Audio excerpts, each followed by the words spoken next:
రాష్ట్ర ప్రజలతో పాటు రైతాంగాన్ని అన్ని విధాలా ఆదుకోవటమే లక్ష్యంగా కూటమి ప్రభుత్వం పనిచేస్తున్న విషయాన్ని వైసీపీ అధినేత వైఎస్ జగన్మోహన్ రెడ్డి తెలుసుకోవాలని టీడీపీ పోలిట్ బ్యూరో సభ్యులు శ్రీనివాసులు రెడ్డి హితవు పలికారు.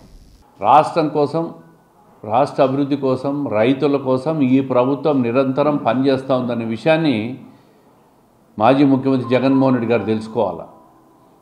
నీ ప్రభుత్వంలో ఏనాడు మామిడి పంటలు గిట్టుబాటు ధర ఇవ్వడం కానీ, ప్రభుత్వం కొనుగోలు చేయడం కానీ చేయలే. ఈ ప్రభుత్వం వచ్చిన తర్వాత మామిడి కూడా ప్రభుత్వం కొనుగోలు చేస్తూ ఉంది. అదేవిధంగా ఉల్లి పంటకు గిట్టుబాటు ధర ఇవ్వాలా, ఉల్లి పంట ప్రభుత్వం కొనుగోలు చేసి కోల్డ్ స్టోరేజ్లో అవసరమైతే నిల్వ చేయండి అని చెప్పి ముఖ్యమంత్రి గారు సమీక్ష చేసిన 3 రోజులకు జగన్మోహన్ రెడ్డి గారు పులివెందలకు వచ్చి ఉల్లి పంట గురించి ముసలి కన్నీళ్లు గారుస్తూ ఉన్నాడు. ఈరోజు సాయంత్రం పులివెందలకు అంటే ఎర్రబల్లి చెరువుకు హంద్రీనీవా నుంచి ఎన్నికల్లో చెప్పిన హామీని నెరవేరుస్తూ ఈరోజు సాయంత్రం నీళ్ళు వదులుతూ ఉన్నాం. కదిరి దగ్గర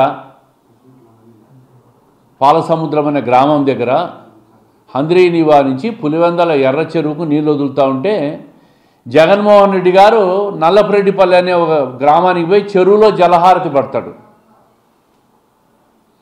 నీ ప్రభుత్వంలో, నీ నియోజకవర్గంలో ఒక్కరోజు కూడా నీళ్ళు ఇవ్వని పరిస్థితి మీది. ఈరోజు మా ప్రభుత్వం వచ్చిన తర్వాత ఒక సమర్థ పాలనలో పులివెందలకు ఎప్పటి నుంచో ప్రజలు కోరుకుంటున్న ఎర్ర చెరువుకి ఈరోజు నీళ్ళు ఇవ్వబోతున్నాం.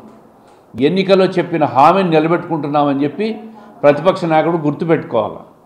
ఆయన మాట్లాడుతూ ఉన్నాడు. ఈరోజు హెరిటేజ్ సంస్థలో ఉల్లి 20 రూపాయలు 30 రూపాయలకి ఎక్కువ ధరకు అమ్ముతున్నాను. అయ్యా జగన్మోహన్ రెడ్డి గారు, హెరిటేజ్ అనే సంస్థ ఎవరిదనేది మీకు తెలుసా అని అడుగుతూ ఉండ. హెరిటేజ్ సంస్థ అమ్మేసి 8 సంవత్సరాలు అయిందని చెప్పి వాస్తవాన్ని నువ్వు తెలుసుకోలేకపోతున్నావు. హెరిటేజ్ సంస్థ మాది కాదు, ఫ్యూచర్ గ్రూప్ అని చెప్పి పత్రికా ప్రకటనలు కూడా చేసేసినారు. చంద్రబాబు నాయుడు గారికి కానీ ఆయన కుటుంబానికి కానీ హెరిటేజ్తో సంబంధం లేదు. ఇప్పుడు ఆ విషయం నీకు తెలియక ప్రజలకు ఏదో ఒక ఫేక్ ప్రచారాలు చేసే ప్రయత్నం చేస్తూ ఉండవు. నేను ఈ సందర్భంగా అడుగుతున్నా, భారతీయ సిమెంట్స్ మీదే. భారతీయ సిమెంట్స్ అన్నిటికంటే అధిక రేట్లకు అమ్ముతూ ఉంది సిమెంటు. అందరూ 300, 310 రూపాయలు సిమెంట్ అమ్ముతూ ఉంటే మీ భారతీయ సిమెంట్స్ 350 రూపాయలకు అమ్ముతున్నావు. నువ్వేమైనా 150 రూపాయలకు సిమెంట్ అమ్ముతున్నావు ఎక్కడన్నా? నీదే కదా సంస్థ నీది కాదని చెప్పగలవా? మా ముఖ్యమంత్రి గారు లోకేష్ గారు హెరిటేజ్ మాది కాదని ధైర్యంగా చెప్పగలుగుతున్నారు. నువ్వు భారతీయ సంస్థ నీది కాదని చెప్పగలవా? నీ కుటుంబాన్ని కాదని చెప్పగలవా? ఏదో విషయం పట్టుకొని ప్రభుత్వం మీద దుమ్మెత్తిపోయాలా, చంద్రబాబు నాయుడు గారిని లోకేష్ గారిని అల్లిలేకి తెచ్చి ఏదో ఒక విమర్శ చేయాలని చెప్పి మాట్లాడడం తప్ప హెరిటేజ్ సంస్థలో ఉల్లు ఎక్కువగా అమ్ముతున్నారు, చంద్రబాబు నాయుడు గారు డబ్బు సంపాదించుకుంటున్నాడని చెప్పి మాటలు మాట్లాడుతున్నావు. నేను అదే ప్రశ్న నీకు కూడా వర్తిస్తుంది. ఇదే సాక్షి పత్రిక, భారతీయ సిమెంట్స్ నువ్వు తక్కువగా ఇస్తావా? నువ్వు చేసేది వ్యాపారమే కదా, ఉచితంగా వేయగలవా? సాక్షి పత్రిక సచివాలయాల్లో అప్పుడున్న ఏజెంట్లకు అంటే వాలంటీర్లకు కూడా పేపర్లు సప్లై చేసి నీ ప్రభుత్వంలో బిల్లులు వసూలు చేసిన చరిత్ర మీది. పత్రిక ద్వారా, భారతీయ సిమెంట్స్ ద్వారా ఆదాయాన్ని సంపాదించింది మీరు. ఈరోజు మీరు హెరిటేజ్ సంస్థ గురించి మాట్లాడుతూ ఉన్నారు. హెరిటేజ్ సంస్థ మాది కాదు అని చెప్తా ఉన్నారు. మళ్ళీ అదే మాటలు మాట్లాడుతున్నావు. యూరియా కొరతని మాట్లాడుతున్నావు. యూరియా కొరత ఎక్కడా లేదు. ఎక్కడ యూరియా కొరత ఉంటే అక్కడికి నేను వస్తానని ముఖ్యమంత్రి గారు చెప్తా ఉన్నారు. నువ్వు పోయి యూరియా కొరత ఎక్కడుందో చూపించు. ఈరోజు రాష్ట్రం సుభిక్షంగా ఉంది, రైతాంగం సుభిక్షంగా ఉన్నారు. రైతులు వర్షాలు బాగా పడినాయి, చెరువులకు, డ్యామ్లకు, కుంటలకు నీళ్ళు వచ్చినాయి. బ్రహ్మాండంగా రైతులు ఆనందంగా పంటలు వేసుకుంటున్నారు. ఏమీ మాట్లాడడానికి లేదు. ఎక్కడో నీ నియోజకవర్గానికి పోవాలా, 2 చోట్ల దిగాల, కారు దిగాల, ఒక పంట లేకపోవాలా, దాన్ని నీ సాక్షి మీడియా చిలువలు వెలువలుగా చూపించాలా, నీ ఉనికిని కాపాడుకునేదానికి జగన్మోహన్ రెడ్డి గారి ప్రయత్నం ఈరోజు. రాష్ట్రంలో ప్రతిపక్షమే లేదు.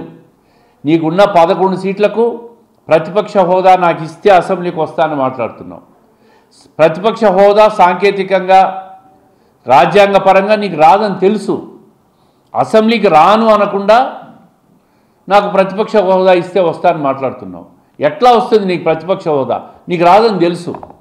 నీకు దమ్ము ధైర్యము మీ పార్టీ ఎమ్మెల్యేలకు లేదు. అందుకే మీరు అసెంబ్లీకి పోయి మాట్లాడలేకున్నారు. ఆ 11 సీట్లు పెట్టుకొని మాట్లాడలేక, ఒక ఛాలెంజ్ విసిరితే ఫేస్ చేయలేక, ప్రతిపక్ష హోదా అనే మాట ఒకటి అడ్డం పెట్టుకొని కౌంటర్ ఇచ్చే ప్రయత్నం చేస్తున్నావు తప్ప ప్రతిపక్ష హోదా రాదు. 11 సీట్లు కూడా మిగలవు రాబోయే రోజుల్లో. నీకు ఉనికి పూర్తిగా కోల్పోతున్నారు. పులివెందల్లో ఈరోజు ప్రజలందరూ కూడా ఆ చెరువుకు నీళ్ళు వస్తే జీవితాంతం మేము తెలుగుదేశం పార్టీని గుర్తుపెట్టుకుంటామని చెప్పిన విషయాన్ని మేము ఈరోజు సాయంత్రం 5 గంటలకు కదిరి దగ్గర Punganur branch canal, Handri-Neeva branch canal offtake దగ్గర గేట్లు ఎత్తి ఎర్రవల్లి చెరువుకు నీళ్ళు ఇవ్వబోతున్నామని చెప్పి గర్వంగా తెలుగుదేశం ప్రభుత్వం, తెలుగుదేశం పార్టీ గర్వంగా చెప్పుకుంటున్నాం. ఈరోజు ఒక్కసారి వైఎస్ఆర్ కాంగ్రెస్ పార్టీ వాళ్ళు కూడా గేట్లు ఎత్తే కార్యక్రమాన్ని చూడాల్సిందిగా. ఎర్రబల్లి చెరువుకు నీళ్ళు వస్తే దాన్ని స్వాగతించి అక్కడ పోయి జలహారతి పట్టండి. అక్కడ పోయి జలహారతి పట్టి తెలుగుదేశం ప్రభుత్వంలో ఎర్రబల్లి చెరువుకు నీళ్ళు ఇచ్చారు వీళ్ళు అని చెప్పి మీరు ప్రజలకు చెప్పండి.